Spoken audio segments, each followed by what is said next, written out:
Sa Baxia, labis na na-trauma ang batang si Bauer dahil sa kalupitan ni Sui Yuanhai, na kilala sa pangalang Chimin, lalo na nang masaksihan niya ang pagpatay sa isang katulong.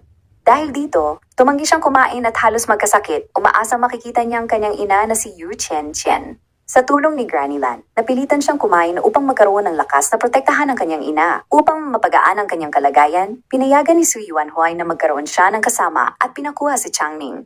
Sa kanyang pagkikita, naibsan ang sobrang pangungulila ni Bauer dahilan upang maiyak siya. Inayo siya ni Changning at binigay ang kanyang bamboo whistle para magamit sa oras na kailangan niya iyon. Samantala, si Fan Changyu ay pinilit magtrabaho sa isang quarry habang hinihintay ang verification ng kanyang pagkakakilanlan. Nakilala niya ang matandang scholar na si Tao at agad niyang ipinakita ang kanyang lakas at kabutihan sa pagtulong dito.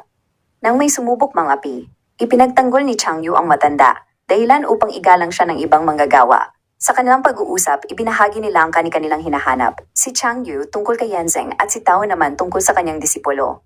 Habang nagpapahinga, tinangka si Changyu na bastusin ng ilang lalaking, ngunit dumating sina Jing Yuanbao at ang kanyang grupo upang ipagtanggol siya. Kinagabihan, nagtipon sila ng lihim at ibinahagi ni Changyu ang malungkot na sinapit ng Linan kung saan halos kalahati ang namatay, kasama na ang kanilang mga pamilya. Ipinahayag niya na si Sui Yuanqing ang may pakana ng lahat at sinabi ni Jin Yunbao na ipaghihiganti nila sila at ibabalik ang mga nakaligtas sa kanilang tahanan. Sa kabilang panig, sinubukan ni Yu Chen at Granny Lan na protektahan si Bauer sa pamamagitan ng pagpapanggap na masaya upang hindi maghinala ang mga bantay. Kahit alam ni Sui Yuanhai na may tinatagong plano si Yu Chen, pansamantala siyang nadala sa ilusyon ng masayang pagsasama. Napag-alaman din na niligtas siya ni Miss Yu noon, hanggang papuntahin siya sa bahay niya at hinagisan ng basag na jade bilang kabayaran sa pagligtas sa kanya. Nagkaroon sila ng isang gabing pagsasama na naging dahilan upang mabuo si Bauer. Gayunpaman, lumayo si Chen dahil sa nakakatakot niyang itsura kung saan lagi siyang nakamaskara dahil sa sugatang mukha. Habang patuloy siya sa pag-iilusyon, nasira ang katahimikan nang dumating ang mga tauhan ni Sui Yuanqing upang kunin si Changning bilang bihag. Sa kabila ng pagtutol ni Bauer, pinayagan ito ni Sui Yuanhai upang hindi maapektuhan ang kanilang plano sa digmaan. Nang makating kay Xiejeng ang balita tungkol sa pagkuha ni Sui Yuanqing kay Changning at hinihingi ang lupain ng Yanzhou bilang kapalit, agad siyang nagsabi na maghanda para atakihin ang Baxia at para iligtas si Changning. Sa simula, ibinunyag ni Sui Yuanhai kay Yu Chen na nagkamali si Sui Yuanqing sa pag-aakalang anak ni Xiejeng si Changning. Sa kanyang pangungutya, sinabi niyang imposible na pakasalan ng tanyag na Marquis Wuan ang isang simpleng butcher tulad ni Fan Changyu. Dahil dito, nagulat si Yu Chen at napagtanto niya na ang lalaking kilala niya bilang Yanzheng ay ang mismong si Xiejeng, ang Marquis Wuan, na kilala bilang bata at magaling na general. Samantala, sa Lucheng, matapos matanggap ni Xiejeng ang kahilingan ni Sui Yuanqing na ipagpalit si Changning sa teritoryo ng Yanzhou, agad niyang pinamunuan ang kanyang hukbo upang salakayin ang Baxia at iligtas ang bata. Habang puno ng kumpiyansa, si Sui Yuanqing, dahil sa kanyang malaking hukbo at bihag, napansin ni Sui Yuanhai ang kanyang kayabangan ngunit pinili niyang hindi ito kontrahin. Sa quarry, ipinakita ni Fan Changyu ang kanyang lakas nang buhatin niya ang mabibigat na bato kapalit ng pagkain para sa kanyang mga kasama. Napansin matandang si Tao na may lihim siyang layunin na kung saan ginamit niya ang pagkakataon upang mag-imbestiga tungkol sa dam. Nang malaman nila na mali ang plano ng militar sa pagsira nito, ipinakilala ni Tao ang kanyang sarili bilang isang eksperto at iminungkahi ang mas epektibong paraan upang mabuksan ang dam nang hindi masyadong marami ang mamamatay. Habang papalapit ang labanan, napilitang mamili ang mga manggagawa kung sino ang aalis at sino ang mananatili sa dam. Gayunpaman, ang pananatili ay nangangahulugang kamatayan. Isinakripisyo ni Tao ang sarili sa pamamagitan ng pagpapalit ng kanyang kapalaran kay Changyu upang iligtas siya. Ngunit nang malaman ni Changyu ang katotohanan, bumalik siya kasama ang kanyang mga kaibigan upang iligtas si Tao at pigilan ang tatlong nakatakas para ibunyag sa kalaban ang plano ng hukbo. Sa uli, nagtagpo ang mga hukbo ni Xiejeng at Sui Yuanqing. Nabunyag ang katotohanan nang tawagin ni Changning si Xiejeng bilang brother-in-law na nagpapatunay na hindi siya anak nito. Dahil sa galit, tinangka ni Sui Yuanqing na patayin siya ngunit nailigtas siya ni Xiejeng kahit siya'y nasugatan. Sa kabila nito, nagtagumpay siyang mahuli si Sui Yuanqing. Habang sila ay umaatras, sumabog ang dam ayon sa timer na nakalaan at nagdulot iyon ng isang malakas na dagundong. Samantala, napagtanto ni Sui Yuanhai na ginamit ni Xiejeng ang kanyang maliit na hukbo bilang pain upang mahulog si Sui Yuanqing sa isang mapaminsalang bitag. Habang wala siyang pakialam sa pagkakahuli ng kanyang kapatid, agad siyang kinabahan nang makita ang paparating na baha na tiyak na maglulubog sa Baxia Manor. Dahil dito, mabilis siyang bumalik upang iligtas si Yu Chen mula sa panganib. Sa ngayon, hawak na ni Xie Jing ang bihag na si Sui Yuanqing at malamig itong tinanong kung marunong ba itong lumangoy. Sa kabila ng kanilang tagumpay, delikado pa rin ang sitwasyon ni Xie Jing dahil lumiit ang kanyang hukbo habang paparating ang malaking puwersa ng kalaban. Sa halip na umatras, nagplano siya ng panibagong laban na gaganapin sa North Ku Mountain upang harapin ang mas malaking hukbo ni Shi Yue, isang grupo ng mga rebelde na nasa ilalim ni Lord Changxin. Samantala nakatagpo ni na Chang Yu ang mga tauhan ni Xie Jing. Ipinakita nila ang ebidensya na napataob nila ang 3 espiya at sila'y nagpakilala bilang Northwest Pig Butcher Squad. Habang lumalala ang sitwasyon, nailigtas ni Su Yuanhui si Yu Chenchen mula sa baha. Sa kabila nito, kinuha ni Granny Lan si Bauer at tumakas sa kadahilan ng wala na sa katinuan ng kanyang ama at nabubuhay na sa obsession. Kasama ang kanyang anak na si Lu Zhao, dinala nila si Bauer para humingi ng proteksyon mula kay Xie Jing. Ngunit naabutan sila ni Yuanhui. Bago pa siya mapatay ay sinigaw niya kay Bauer na mabuhay at lumaban sa tamang panahon. Kinalaunan, dumating si Liu An upang magdala ng ilang abasto kina Chang Yu. Doon ay nalaman ni Chang Ju na ligtas sina Xie Jing at Chang Ning. Nalaman din ni Chang Yu na paubos na ang abasto ng hukbo ni Marquis Wu An. Nagpasya siyang tumulong upang magdala ng mga supply sa bundok kasama ang kanyang squad. Sa kabila ng panganib at mga nasawi sa kanilang paglalakbay, matagumpay silang nakarating sa bundok at handang suportahan ang hukbo ni Marquis Wu An sa nalalapit na labanan. Gayunpaman, hindi pa rin niya alam na ang sinasabi nilang Marquis Wu An ay ang kanyang hinahanap na si Yan Xing. Sa simula, nagulat si Xie Jing nang malaman na ang 2 babaeng manggagamot na gustong makipagkita sa kanya ay si Princess Royal Chishu at ang kanyang katulong na si Qian Jia. Ipinaliwanag ni Chishu na sumama siya sa hukbo upang tulungan ang mga sugatan, ngunit pinagalitan siya ni Xie Jing at sinabing ang pinuntahan nila ay battleground na lubhang mapanganib. Sa kabila nito, ipinagmalaki ni Chishu na nakarating sila roon sa tulong ng Pig Butcher Squad. Nalalo pang nagpa-curious kay Xie Jing. Samantala, si Fan Changyu ay abala sa pamamahagi ng supply habang palihim na hinahanap si Yan Zheng sa kampo. Dahil napakalaki ng hukbo, nahirapan siyang makita ito. Sa gabi, muntik na silang magtagpo ng magkalapit ang kanilang mga tolda, ngunit naudlot ito nang mamatay ang ilaw. Habang sinusubukang tumulong ni Chishu sa mga sugatan, nahirapan siyang kumbinsihin ang mga sundalo na magpagamot dahil sa kakulangan niya ng experience at supplies. Samantala, sa tulong ni Gong Sunyin, muling nagkita sina Chang Yu at ang kanyang kapatid na si Chang Ning. Sa kanilang emosyonal na muling pagkikita, nalaman ni Chang Yu na si Yan Zheng ang nagligtas sa kanya mula sa panganib.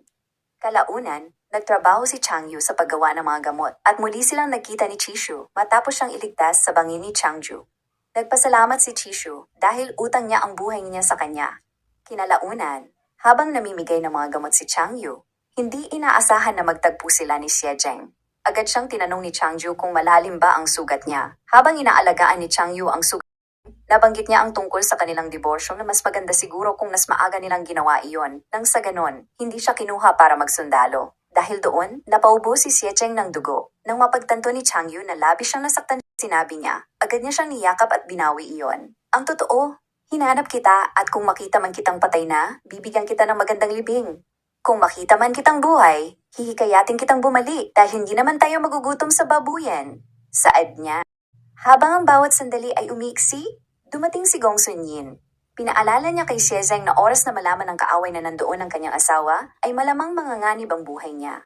Matapos sabihin ni Xie Jing na esekreto lahat ang nangyayari sa kampo tungkol sa relasyon nila ni Chang Yu, ipinakita naman ni Chang Yu ang kanyang husay sa gawaing bahay. Mabilis na nakuha ni Fan Changyu ang respeto ng mga sundalo dahil sa kanyang husay sa pagluluto at kaalaman sa panggagamot. Sinubukan siyang anyayahan sumama sa kanila, ngunit pinili niyang manatili sa tabi ni Xie Jing upang gamutin ang kanyang sugat. Upang maitago ang tunay nitong pagkakakilanlan bilang Marquis, inilipat siya sa isang pribadong tolda sa tulong ni Gong Sunyin, na gumawa pa ng dahilan upang hindi maghinala si Chang Yu. Habang papunta kay Xie Jing, aksidenteng narinig ni Chang Yu ang pag-uusap nila ni Princess Chishu tungkol sa trabaho niya bilang Marquis Wu An. Upang itago ang katotohanan, nagsinungaling si Chishu at naniwala naman si Chang Yu. Sa gitna ng kanilang pag-aalaga at alaala ng nakaraan, lalong tumibay ang damdamin nila sa isa't isa na humantong sa isang emosyonal na halikan na nagpapatunay ng kanilang pagmamahalan.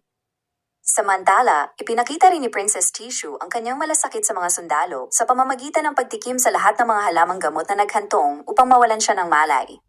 Agad nag-alala si Gong Sunyin habang napahanga siya sa kanyang dedikasyon kahit pa ikakapahamak niya. Sa kampo ni Shi Yue na nasa kabilang bundok, sinubukan nilang inggitin ang mga sundalo ni Xie Zheng sa pag-iihaw ng mga karne upang maamoy iyon at mapababa ang kanilang moral, ngunit napigilan ito ni Xie Zheng sa pamamagitan ng kanyang estratehiya. Samantala, nang malaman ni Chang Yu na buhay pa si Sui Yuanqing at nakakulong sa isang cave, agad siyang sumugod kasama ang kanyang grupo. Kinompronta niya si Yuanqing na nagtatanong kung na-miss na ba niya siya kaya't siya'y pinuntahan. Gayunpaman, dinala siya upang gawing pain kay Shi Yue kapalit ng mga supply. Sa huli nagtagumpay ang kanilang misyon at nakabalik silang parang mga bayani.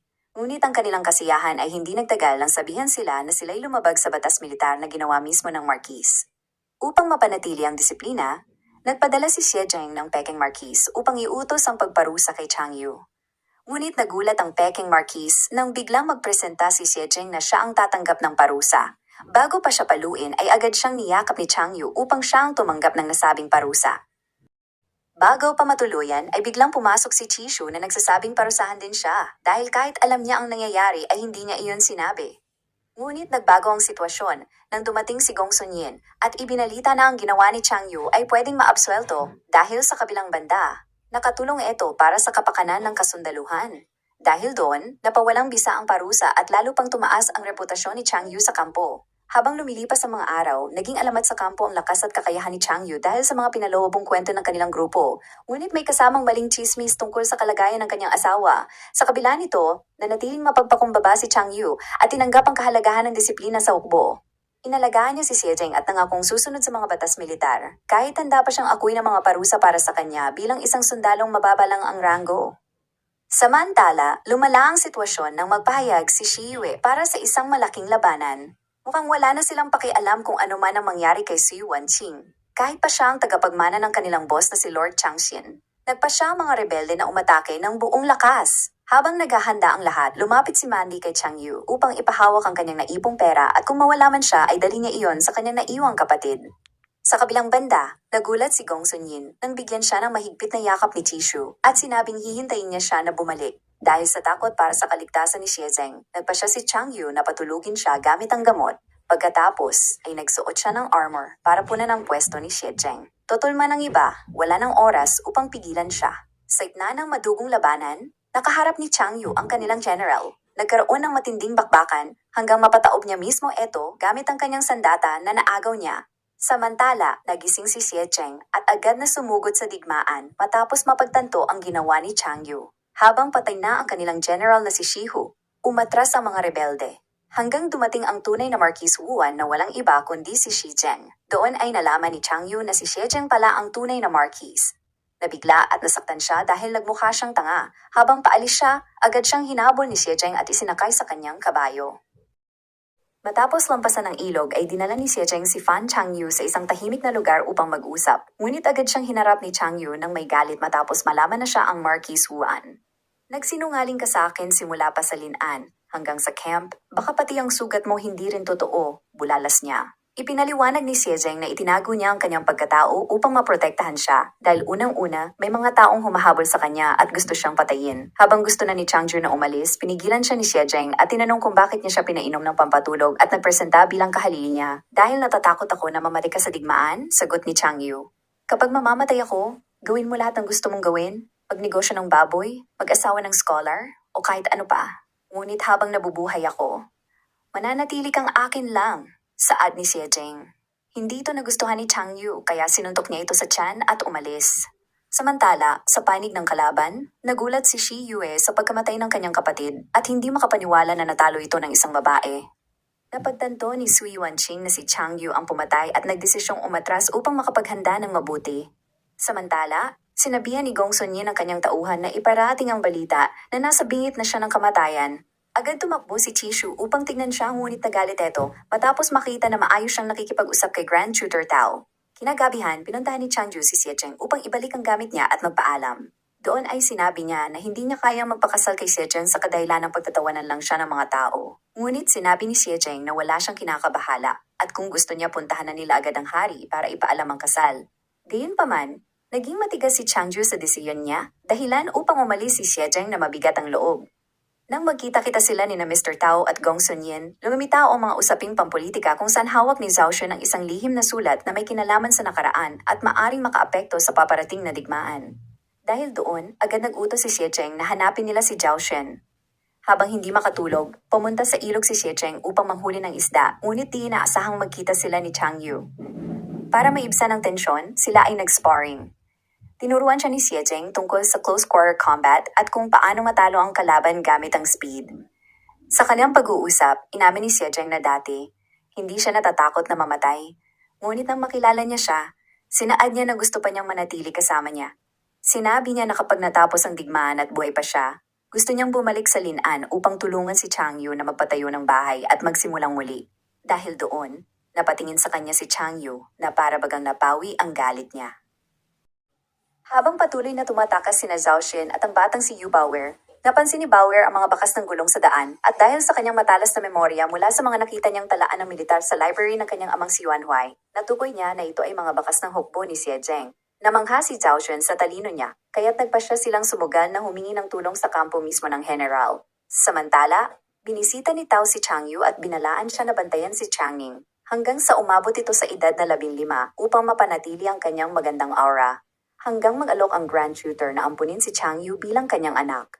Bagamat nag-alinlangan noong una, pumayag siya nang magsabi ito na mamamatay yata siyang walang anak.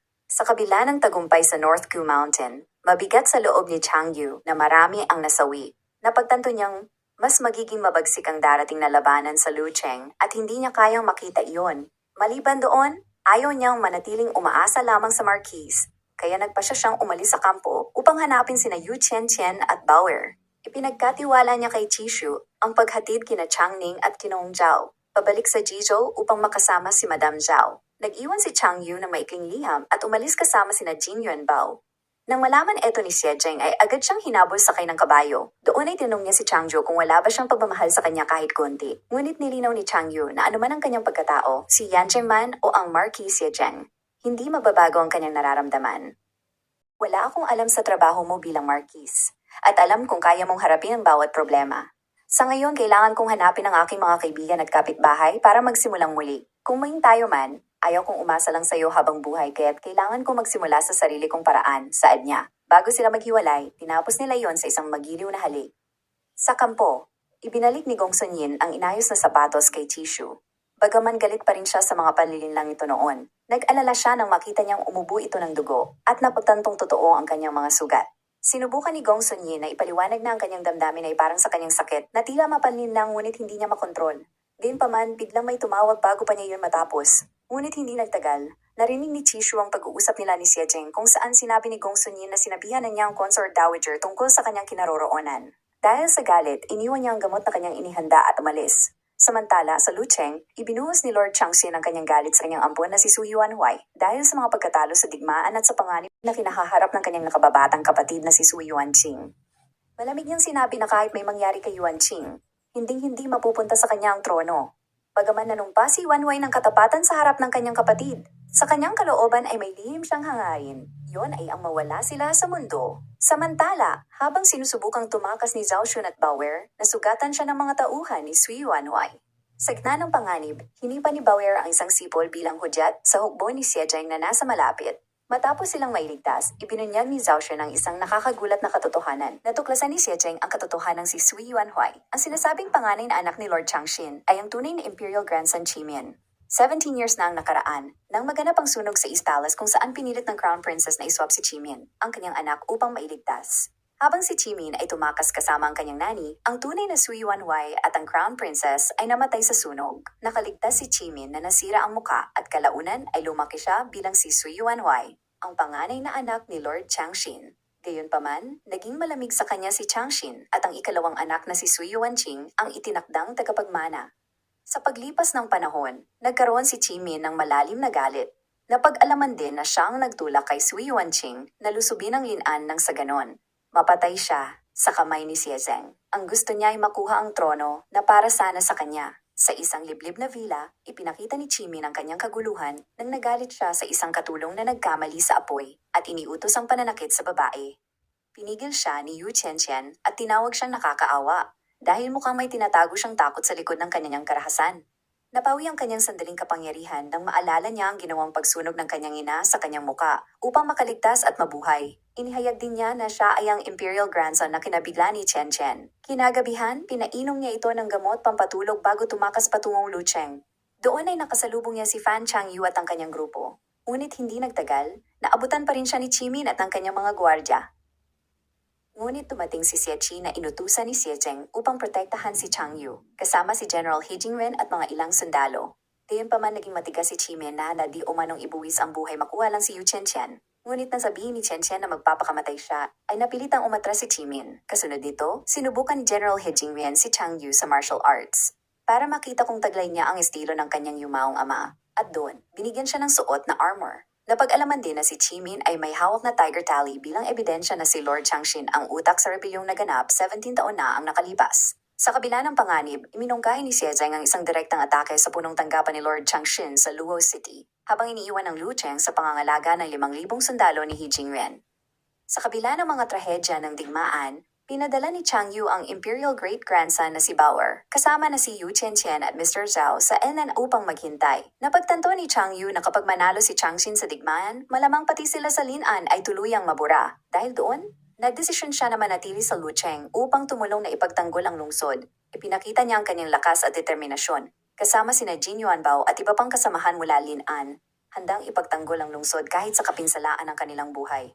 Samantala, pinangunahan ni Xie Zheng ang puwersa ng hukbo para sa isang marahas na laban sa rebelding si Sui Changshin.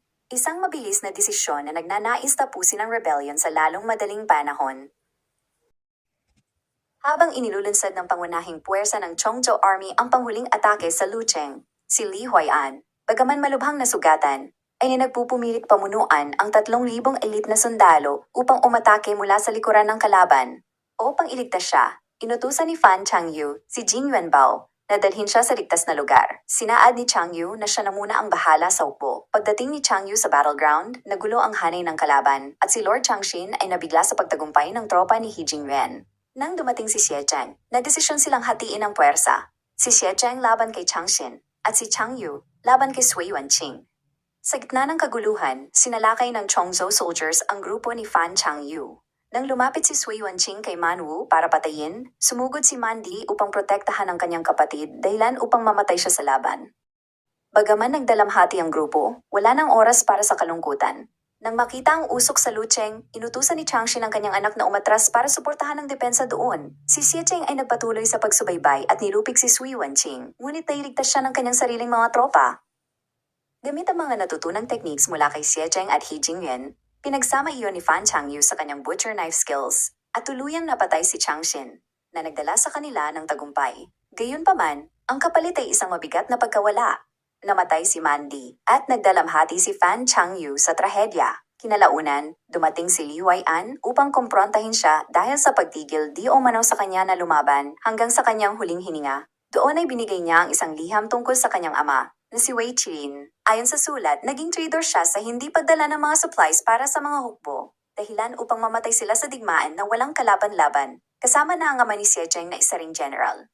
Sa takot na balikan ni Wei ang kanyang pamilya, nagpakamatay siya kasama na ang kanyang asawa kapalit ng pakiusap na huwag niyang sasaktan ang kanyang 2 anak. Ang liham ay nagdulot sa kanyang malalim na pag-aalinlangan, lalo na sa relasyon nila ni Xie Zheng sa hinaharap. Matapos ang labanan, nagsagawa si Li Huai'an ng sariling pagninilay sa libing ni He Jingren, na determinadong ipagpatuloy ang legacy nito sa halip na maglingkod sa mga makapangyarihang pamilya. Sa kadangdako, si Sui Yuanqing ay nagkubli kasama ang kanyang pinsang si Liu Waner. Para lalong mawala sa sarili, sinabi ni Chimin na pinatay ni Fan Changyu ang kanilang ama, lalong namuo ang galit ni Sui Yuanqing at nagdeklarang maghiganti sa lalong madaling panahon.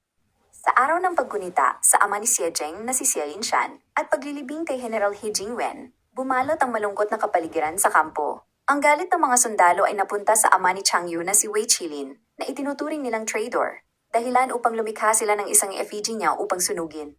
Tumayo si Fan Changyu at ipinagtanggol na hindi siya masamang tao, na nagdulot ng pagtutol mula sa mga hukbo ng Jizhou at Yanzhou. Dumating si Xie Zheng upang protektahan siya, at nag-utos na magbigay ng respeto at yumukod sa 2 general na pumanaw na. Sa wakas ay tahimik na nakapag-ali ng bulaklak si Changju, bagamat dala niya ang bigat ng kanyang lihim na pagkakakilanlan. Matapos ang seremonya, lumitaw ang distansya sa pagitan ng dalawa. Pinuntahan ni Xie Zheng si Changju upang kausapin ngunit pinanatili niya ang kanilang distansya at tinawag niya si Xiejeng na Your Lordship na nagpapakita ng kanilang pagkakalayo. Ang problema ni Chang Yu ay isang babala na ang kanyang lihim ay maaring makapinsala sa posisyon ni Xiejeng. Hindi nagtagal, dumating si Li Huai'an upang humingi ng kapatawaran kay Chang Yu at lumuhod dahil sa inasta niya noong nakaraan. Alam kong ninanais mo lang ang aking kaligtasan, kaya't pinigilan mo akong lumaban habang sugatan, saad niya. Gayunpaman, agad siyang pinatayo ni Chang Yu at sinaad na patas na sila ngayon at wala nang utang sa isa't isa. Makalipas ang ilang araw, dumating ang isang imperial decree. Bagamat abala sa pagluluto, si Chang Yu ay pinarangalan ng posisyon bilang Commandant of Cavalry. Samantalang si Li Huai'an ay naging sima ng Jizhou, isa ring pagkakataon upang lalong magkalapit ang dalawa. Nagdulot ito ng tensyon sa pagitan ni Xiejeng at Li Huai'an, lalo na't pareho nilang iniingatan ang puwersa at impluwensya sa hukbo. Lumala pa ang tensyon nang banggitin ni Xiejeng si Chang Yu bilang kanyang asawa, na mariing kinondina ni Li Huai'an dahil matagal na niya di umanong pinirmahan ang divorce paper nila. Sa kabila nito, pinuna ni Gong Sunyin na ang bagong ranggo ni Chang Yu ay maglalagay sa kanya sa panganib kung saan para siyang isang bata na may dalang ginto sa gitna ng palengke, na nangangahulugang target siya ng parehong Wei at Li factions para sa pansariling interest. Samtala, tinukso ni Chishu si Li Huai'an sa damdamin niya kay Chang Yu. Nang makita ni Gong Sunyin ang dalawa na parang nagtutuksuhan, nilapitan niya si Chishu pero natutorpe pa rin siya na sabihin ang kanyang tunay na nararamdaman. Kinalaunan, gusto ni Li Huai'an na turuan si Chang Yu ng estratehiyang pangmilitar kasama na ang pagbabasa at pagsusulat, ngunit nahirapan siya sa literal na pag-iisip ni Chang Yu. Gayunpaman, napagtanto ni Chang Yu ang kaliwanagan ng mga turo ng malinaw niyang maalala ang lahat ng itinuro ni Xiejeng sa kanya. Doon ay naisip niya, kumusta na kaya siya? Sa kampo militar, sumiklab ang mainit na pagtatalo sa pagitan ng hukbong Yanzhou at Jizhou tungkol sa pamamahagi ng mga bihag. Ipinpatanggol ng mga sundalong Jizhou na dahil ang kanilang pinuno na si Chief Commandant Li Huai'an at si Commandant Fan Changyu ng Yanzhou ay magiging iisa na rin. Wala na dapat problemahin kung sa kanila mapunta ang mga bihag. Nauwi ang pagtatalo sa personal na insulto kung saan si Li Huai'an ay nakatakda para sa Royal Princess at si Changju ay may asawa na.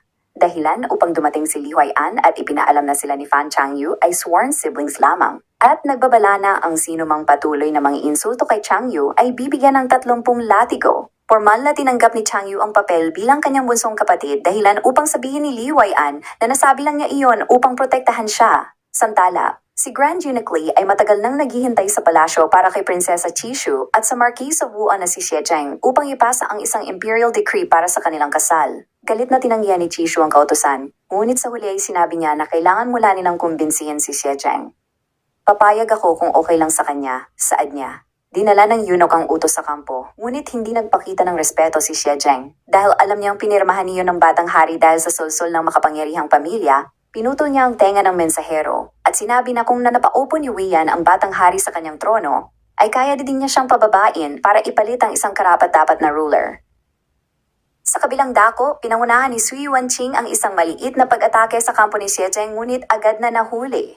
Samtala, hinarap ni Consort Yin, asawa ni Lord Changshin, ang lalaki na inaalagaan niya bilang anak na si Sui Yuanhuai. Ipinahayag niya na alam niyang hindi siya ang totoo nilang anak at hindi siya kailanman magiging tagapagmana ng pamilya. Dahil dito, pinaslan ni Chimin ang Consort Yin at inatasan na ilihis ang kanyang katawan para sa sariling plano.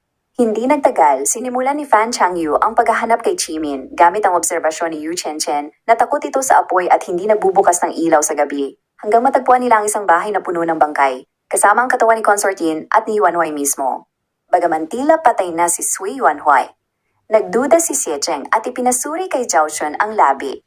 Nakumpirma ni Zhao Shun na ang bangkay ay isang body double at hindi si Chimin. Upang mahuli si Chimin, pinadala ni Xiejeng si Zhao upang ipaalam kay Sui Yuanqing ang katotohanan tungkol sa kanyang kapatid na si Yuanhuai. Sinahad niya na si Chimin ay ang imperial grandson at hindi siyang tunay niyang kapatid. Hindi pa rin natitinag si Sui Yuanqing, ngunit nang sabihin ni Zhao na siya ang utak sa pagbagsak ng kanyang ama, pati na rin ang pagpatay sa kanyang ina, ay nanginig eto sa galit. Sa uutos ni Xiejeng, pinakawalan siya ni Zhao sa kadahilanang sa pamamagitan niya, mas madaling mahuli si Chimin. Kinalaunan, pinaalalahanan ni Xiejeng si Li Huai'an sa koneksyon niya kay Chimin. Sinabihan niya ang general na huwag kalimutan ang orihinal na layunin niya sa kanyang karera. Samantala, si Sui Wanqing, na matagal nang nakasama si Chimin ng ilang taon, ay alam kung saan ito nagtatago. Pinuntahan niya ang abandonadong templo at nang makita siya ay kinumpronta niya ito. Nang saksakin na sana niya si Jimin ay napatigil siya nang tawagin siya nitong brother. Agad siyang lumambot at hindi niya iyon itinuloy. Dahilan upang yakapin siya ni Jimin at ginamit ang pagkakataon upang saksakin siya. Inihayag niya kay Yuan Ching ang traumang nakuha niya mula sa apoy, sa mga pisikal at emosyonal na pagdurusa mula sa sakit na matagal na niyang ininda dahil sa kagagawan ni Lord Changshin at Wei Yan. Gayunpaman, ang galit sa puso niya ay ginawa siyang parang isang halimaw, maliban sa kaunting malasakit para kay Yu Chen. Nang maglaon, natanda ni Shi Sanyang si Sui Wenqing na nag-aagaw buhay. Tinanong siya ni Sanyang kung kahit minsan ba ay nagustuhan niya siya. Dahil ayaw na niyang magsinungaling sa huling buhay niya, diretsahan niyang sinabi na kahit minsan hindi niya siya gustuhan. Para makabawi, hiningi ni Sui Wenqing na patayin na niya siya at binigay ang Tiger Seal sa kanya upang ibigay kay Fan Changyu. Nagalangan si Sanyang na baka hindi maniwala si Changyu, dahilan upang pagutan niya ang kanyang sariling ulo bilang tanda ng pagsuko na ang Tiger Seal ay totoo. Samantala, sa hukbong Jijo, tinapos ang alitan tungkol sa kapangyarihan sa pagitan ni Fan Changyu at Li Huai'an dahil sa kanyang mga nagawa sa digmaan. Habang naghahanda si Chishu na bumiyahe patungong kabisera, nagdaos si Fan Changyu ng farewell party para sa kanya. Sa salu-salong iyon, nagpaalam na si Chishu na umalis bago pa siya malasing. Kinuha ni Gong Sunyi ng sandali upang ihayag ang kanyang nararamdaman sa kanya. Nag-alok siya ng kasal na agad niyang tinagihan, ngunit matapos ang ilang sandali, pumayag ito. Samantala, napansin ni Xie Zheng na lasing na si Changyu kaya't agad niya siyang hinila para iuwi na sa kanyang tirahan. Gayunpaman, tinawag pa rin siya ni Changyu na Marquis, bagay na nagpalungkot kay Xie Zheng. Dahil doon sinaad niya, itawag mo na ang lahat sa akin, wag lang ganyan. Dahilan upang tingnan siya ni Changyu sa mukha at sinaad Yan Zheng. Napangiti si Xie Zheng at sinimulan siyang halikan habang sila ay nasa tabi ng bintana. Dahil nabali ni Wei Xuan ang binti ng apo ni Li Jing na si Li Huaiqin, nagreklamo si Li Jing sa Emperor at nagbantang ipatugtog niya ang Dengwen drum upang ang buong mundo ang humusga. Nagkasagupa sila sa argumento hanggang parehong namula ang kanilang mga mukha, hanggang nagalit ang Emperor at nagbanta na tanggalin ang kanyang dragon robe kapag hindi pa rin sila tumigil. Napilitang sumunod si Wei Yan at Li Jing sa resolusyon ng Emperor, ngunit nagdulot ito ng matinding pagkamuhi kay Wei Xuan na nakatanggap ng 18 latigo. Matapos siyang parusahan, tinanong siya ni Wei Xuan, alam mo ba ang dahilan kung bakit ko siya pinilay sa paa? Dahil ininsulto niya ako at sinabing hindi mo ako tunay na anak, na mas pinapaboran mo pa ang Marquis Wuan kaysa sa akin. Sabihin mo ang totoo, siya ba ang anak mo o ako? Bulalas ni Wei Xuan. Gayunpaman, sinabihan siya ni Wei Yan na huwag umastang bata at agad umalis. Samantala, dumating si Chishu sa palasyo at direktang kinumpronta ang kanyang kapatid na si Emperor Qisheng. Hinabol niya siya gamit ang isang stick dahil sa ginawa niyang pag-utos para ipakasal siya kay Marquis Huan. Binalaan siya ni Chishu na wag nang gawin iyon, dahilan upang maiyak ang batang emperor at inamin na natatakot siya sa mga maimpluwensyang pamilya at gusto niyang magkaroon ng proteksyon. Kinagabihan, pinuntahan ni Chizeng si Wei Yan na nagsasabing natatakot siya na balikan siya ni Li dahil sa nangyari. Iminungkahi ni Wei Yan na para na makuha niya ang simpatiya ng mga tao ay ipatawag niya si Fan Changyu sa kabisera para bigyan ng gantimpala. Siya ay itinalaga bilang Zanhua General at pinarangalan bilang 4th Rank Lady of Mandate. Nang makita siya ng Emperor ay nagulat siya dahil baliktad ito sa kanyang inaasahan, dahilan upang halos magkaaberya siya sa harap ng maharlikang korte. Sa kabila ng pagtutol ng paksyon ni Li Jing sa pagbibigay ng kapangyarihan kay Fan Changyu, ipintanggol naman siya ni Wei Yan dahil wala pang nakakatalo sa kanyang talino at tapang. Habang pauwi, nakita ni Changyu si Xie Zheng na naghihintay sa kanya. Niyakap siya ni Xie Zheng at nangako na tutulong siya upang malaman ang katotohanan mula sa Jizhou Massacre na nangyari 17 years na ang nakaraan. Matapos mag-usap ay binigyan niya siya ng isang mainit na halik bago umuwi. Nakita ng mga tauhan ni Jimin ang East Suburb Villa at nagsimula ang masakar doon. Sinubukan ni Xie Qi na makipaglaban ngunit natuklasan niyang nakaalis na sina Yu Chen at Yu Bauer gamit ang bintana. Nagising si Yu Chen na may sugat sa likod, dulot ng aksidente habang pinipigilan niya ang mga tauhan ni Jimin na saktan si Bauer. Sa kabila ng kanyang galit, pinatawan ni Jimin ng parusa ang taong nakasakit sa kanya at ginamit ang kanyang banta para tiyakin na gagaling ang kanyang sugat. Samantala, bilang Zanhua General, nagkaroon si Fan Changyu ng sariling manner at espesyal na pinili ni Chishu ang kanyang mga damit at alahas nang masanay siya ng court etiquette. Laking gulat ni Songyan na ang kanilang tuturuan ay ang mismo si Fan Changyu, na ngayon ay matikas at kahanga-hanga. Sa kanilang paglabas sa manor, nakasalubong nila si Xie Zheng. Hindi pa rin alam ni Songyan na si Xie Zheng ay ang Marquis Huan at naging bastos na nagdulot ng takot kay Lord Liu. Nang malaman niya na si Xie Zheng ay ang Marquis Huan, bigla siyang nawala ng lakas at napahiga sa sahig. Sa pagbisita sa kabisera, Dinala ni Xiejeng si Fan Changyu sa masiglang lungsod at inamin ang kanyang damdamin sa ilalim ng paputok.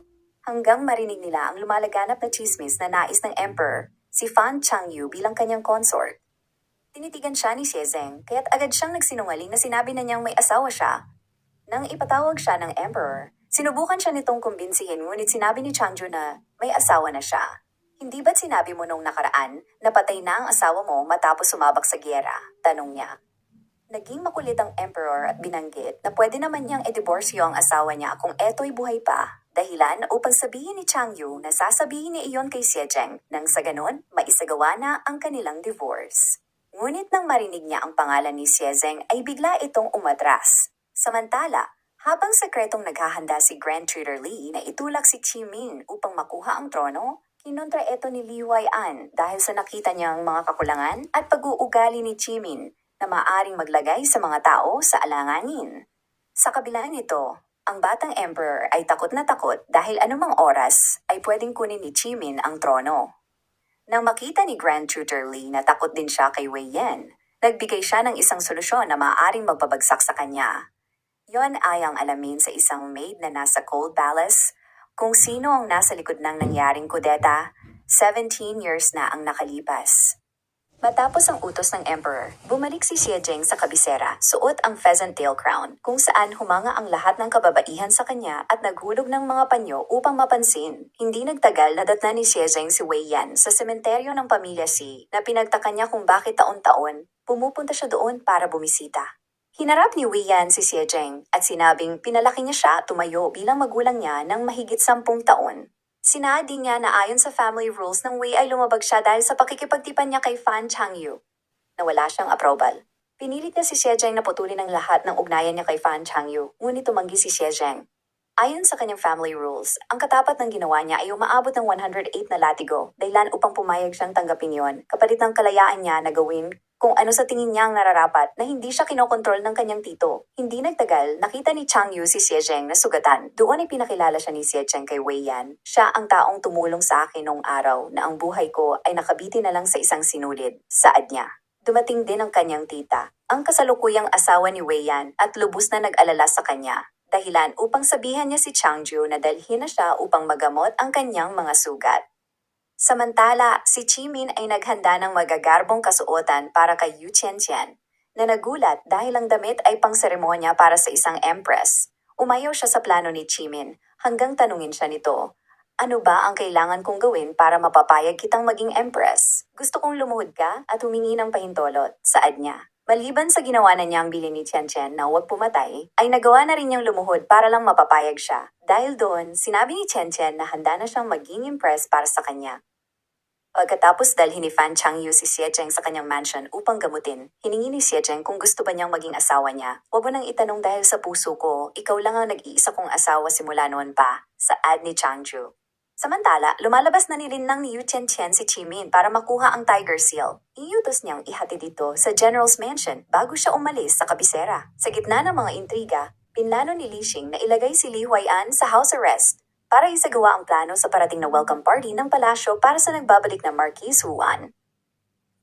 Habang nagpapatuloy ang salo-salo sa palasyo, pinipilit naman ng mga opisyal ni Wei Yan si Fan Changyu na uminom ng alak. Pinigil siya ni Xiejeng at tinanong ang mga opisyal.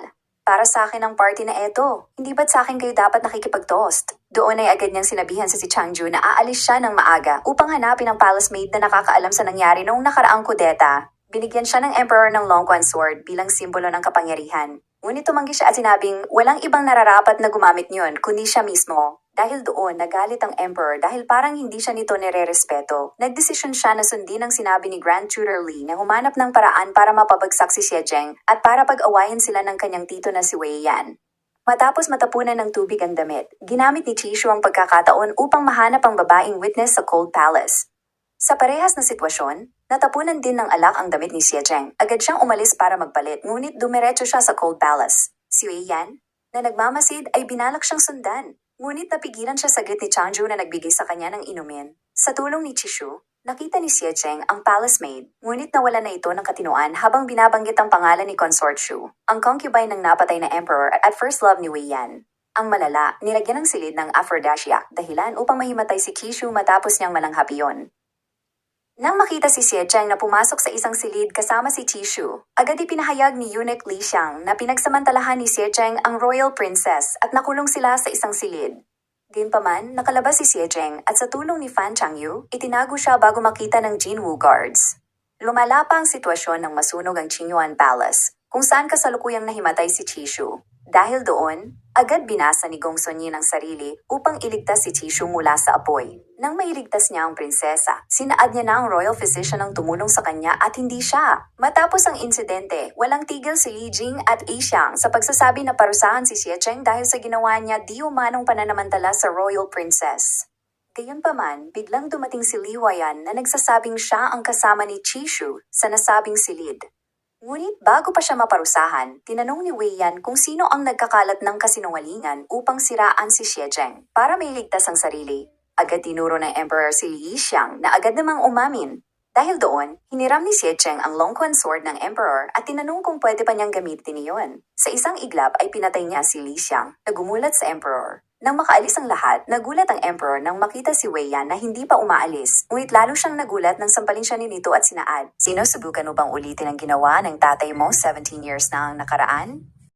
Samantala, ang lason sa katawan ni Xie Zheng ay hindi pa nawawala. Habang sila ay pauwi sakay ng karwahe, hindi napigilan ni Xie Zheng ang kanyang sarili. Dahil sa kanyang sitwasyon, dinala siya ni Chang Yu sa bathtub upang tuluyang mawala ang gamot sa katawan niya. Gayunpaman, hindi siya pinipigilan ni Xie Zheng dahilan upang tanungin siya ni Chang Yu, "Sino ako?" Sinagot siya ni Xie Zheng at sinabing, "Chang Yu." Dahil doon, tuluyang nilang ginanap ang ginagawa ng isang mag-asawa. Napag-alaman din na hindi pa pinipirmahan ni Xie Zheng ang kanilang divorce paper, kaya't sinabi ni Chang Yu na gamitin na nila iyon imbes na gumawa ng panibagong seremonya. Napag-alaman din na ang sunog sa palasyo ay iniutos ni Chimin, at ang pagnanakaw ng Tiger Seal ni Yu Chenchen ay bahagi ng kanyang plano upang ilapit si Fan Changyu sa katotohanan tungkol sa Jinzhou Massacre at pitikin si Xie Zheng laban kay Wei Yan. Hindi nagtagal, nakuha na ni Fan Changyu ang liham at Tiger Seal mula kay Yu Chenchen na nagsasabing sa ngayon okay lang siya. Kasunod nito ay ang pagdating ni Shi Sanyang, dala ang isa pang Tiger Seal at ang ulo ni Sui Yuanqing bilang tanda na ipinaghiganti na niya sila at hindi na siya dapat hulihin. Dahil inalagaan niya si Chang Ning habang siya ibihag ni Sui Yuanqing, hindi na siya pinahirapan ni Chang Yu at pinalaya ito. Samantala, nang malaman ng mga tao na ang ama ni Chang Yu ay si Wei Qilin, hinagisan siya ng mga gulay at sinabihan ng masasakit na salita. Matapos ang parada, tinugtog ni Fan Changyu ang Dengguan drum at naghain ng apela sa hukuman kaya naguluhan si Qisheng at hindi mapakali sa niyang pagdalo sa korte. Habang si Fan Changyu ay nakikipaglaban kay Wei Yan sa hukuman, pumasok si Xie Zheng at ipinakita ang liham ni Consort Shu kay Wei Yan noon. Ipinapakita nito na si Wei Yan ang tunay na may sala sa mga krimen sa Jinzhou. Sa kabilang banda, naghahanda na sina Li Xing at Chimin kung paano gwardyahan ang mga pintuan ng palasyo at para maideklara siya bilang bagong emperor. Matapos malaman ang ginawa ni Wei Yan na pag-abandona sa mga kasundaluan 17 taon na ang nakalipas, ay kinumpronta siya ni Xie Zheng kung hindi man lang ba siya nakonsensya sa ginawa niya. Iginiit ni Wei Yan na peke ang liham at ang Tiger Seal, dahilan upang sabihin ni Xie Zheng na buhay pa si Grand Tutor Tao na siyang gumawa ng Tiger Seal noon. Pumasok si Grand Tutor Tao sa bulwagan at matapos makilala ang Tiger Seal, kinumpirma niya na tunay iyon. Nag-udyok eto sa Emperor upang utusan ng Golden Guards na arestuhin si Wei Yan. Ngunit bago pa siya madakip, dumating ang balita na nilusob na ni Chimin ang kapital. Sa sandaling iyon, walang tigil ang tunog ng mga nagbabangga ang mga espada sa labas. Sa tulong ni Li Xing, pinangunahan ni Chimin ang kanyang mga tauhan papasok sa Great Treasure Hall at umupo sa Dragon Throne, habang ang takot na si Qisheng ay nakatago sa likod noon. Dahil sa takot, sinaad ni Qisheng na ayaw na niyang maging emperor at inabot ang Imperial Seal kay Chimin, habang hinihiling na huwag siyang patayin. Sa huli, inutos ni Chimin na ikulong si Qisheng sa dungeon. Sa gitna ng kaguluhan, lumabas sina Wei Yan at Xie Zheng sa Dashuan Gate. Inihayag ni Xie Zheng sa publiko ang pagtataksil na ginawa ni Chimin upang makipagsabuatan sa Beijue, kung saan isunuko niya ang ibang mga lupain ng Yin.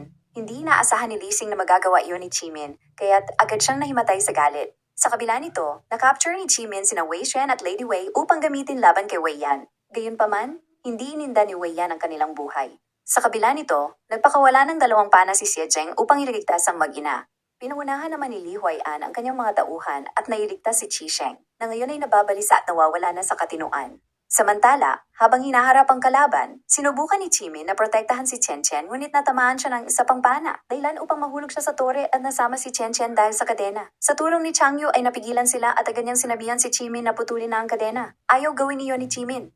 Dahil gusto niya na lagi silang magkasama ni Chen Chen. Dahilan upang sabihin ni Chen Chen na hindi pagmamahal lang meron siya kundi isang obsession lamang. Kung ganon, palalayain na kita. Para kahit minsan, maramdaman mo na totoo ang aking pagmamahal. Saan niya sabay pila sa sarili niyang kamay upang makalaya sa kadena at mahulog sa ibaba. Matapos iligtas ni Changyu si Chen Chen, lumingon si Chen Chen sa baba, kasama ang lungkot at panghihinayang sa ama ng kanyang anak na si Bauer. Samantala, naglaban sina Wei Yan at Xie Zhang. Nasugatan si Xie Zhang sa braso at nahulog ang espada ni Wei Yan. Naglakad si Xie Zhang patungo sa kanyang tiyuhin, ngunit hindi niya inaasahan na tatamaan siya ng traitor na pana mula kay Wei Sheng. Paman, agad na tumakbo si Wei Xuan at pinigilan ng pana para sana kay Xie Zheng. Ginawa ko ito bilang pasasalamat sa pagligtas mo sa akin at ng aking ina, saad niya. Tutuluyan sana ni Xie Zheng si Wei Yan, ngunit pinigilan siya ni Changyu. Tinanggap ni Wei Yan ang pagkatalo at doon, agad ipinahayag ni Xie Zheng sa lahat na ibaba ang mga armas at sumunod. Nang makita ni Wei Yan na sumunod ang lahat sa kanya, napangiti siya at sinabing, hindi mo ako binigo. Nangangahulugan na handa na niyang ipasa ang posisyon ng Wei family sa kamay niya. Hindi nagtagal, dumating si Lady Wei upang makiusap kay Xie Zheng. Lumuhod ito at hiniling na patawarin na sana niya si Wei Yan. Sinaad niya na alam niyang wala nang balak mag-asawa pa ni Wei Yan matapos mamatay ang first love niya. Gayunpaman, nang makita niya siya na balak lunurin ng kanyang pamilya sa kulungan ng baboy, tinulungan niya siya kahit pa siya ay buntis. Para maligtas, pinakasalan niya siya at binuhay ang kanyang anak na si Wei Xuan mula sa namatay niyang asawa. Gayunpaman, sinaad ni Xie Zheng na hindi niya hawak ang batas at kung ano man ang nagawa niya ay kailangan niyang managot. Samantala, binunyag ni Consort Dowager na ang sunog sa Qingyan Palace 17 taon na ang nakalipas ay isang patibong ng yumaong emperor. Nangyari ang lahat dahil iniisip ng emperor na naghahanda ang kanyang anak na si Chengde upang agawin ang kanyang trono. Nagpatuloy ang kwento nang sabihin lahat iyon ni Wei Yan kay Grand Tutor Tao na bumisita sa kanya sa kulungan. Dahil alam ng emperor na in love pa rin si Wei Yan sa kinuha niyang consort na si Shuqi, gumawa siya ng pekeng sulat sa pangalan ni Shuqi at ipinadala kay Wei Yan na nasa kalagitnaan ng gyera. Nag-udyok iyon kay Wei Yan na iwanan ang kanyang kasundaluhan at bumalik sa palasyo na ikinamatay ng marami kasama ng Crown Prince na si Chengde at si Xie Linshan, ang ama ni Xie Zheng.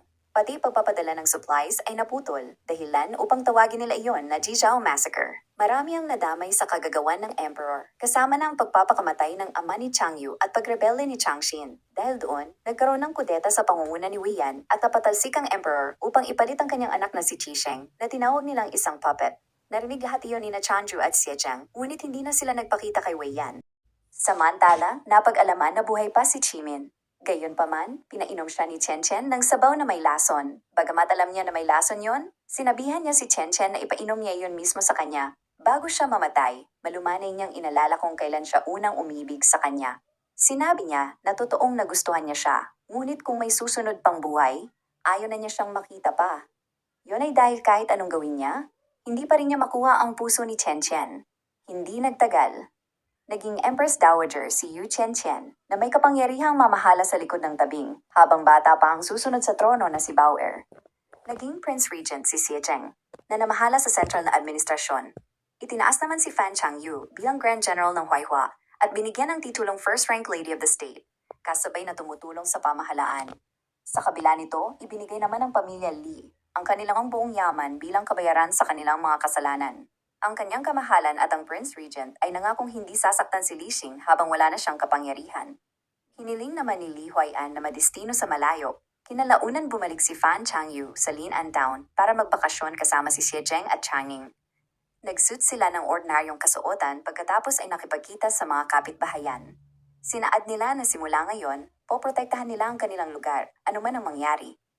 Mga Karyaps, narito ang ilang aral na mapupulot sa kwento. Ang unang emperor sa kwento ay sumisimbolo ng kapangyarihan na walang kasiguruhan. Ang pamuno na nakabase sa takot, lihim at pansariling interes ay hindi nagtatagal. At ang tunay na leader ay dapat makatarungan, hindi sakim sa kapangyarihan. Si Jimin ay isang taong naghahabol ng dalawang bagay sa parehas na panahon, ang trono at ang pag-ibig. Ngunit sa huli, pareho niyang nawala. Hindi lahat ng gusto ay makukuha natin, lalo na kung sa maling paraan. Nangangahulugan, eto na kung pipili ng maling landas, kahit tama ang hangarin, masisira pa rin ang lahat. Si Wei Yan naman ay isang simbolo ng matalinong leader, ngunit nasira siya dahil sa emosyon. Dahil sa pag-ibig, isinakripisyo niya ang kanyang mga sundalo at marami ang namatay. Ang pag-ibig na walang balanse ay maaaring magdulot ng kapahamakan. Sa halip na protektahan ang kanyang responsibilidad bilang leader, pinairal niya ang emosyon. Sa huli, ang tunay na pagmamahal ay hindi dapat nagiging dahilan para ipahamak ang iba. Para naman sa pagmamahalan ni Changju at Xiejing, masasabi natin na ang matatag na relasyon ay hindi nabubuo sa kasinungalingan o ambisyon, kundi sa tiwala, respeto at sakripisyo. Sa kabuuan, ang kapangyarihan, ambisyon at pag-ibig ay kailangang balansehin ng prinsipyo at pananagutan. Sa Pursuit of Jade, makikita na, ang maling paggamit ng kapangyarihan ay nagdudulot ng pagbagsak. Ang labis na ambisyon ay nagiging dahilan ng pagkatalo. At ang pag-ibig na walang kontrol ay maaaring makasakit ng maraming tao. Yan lamang po. May God bless us all.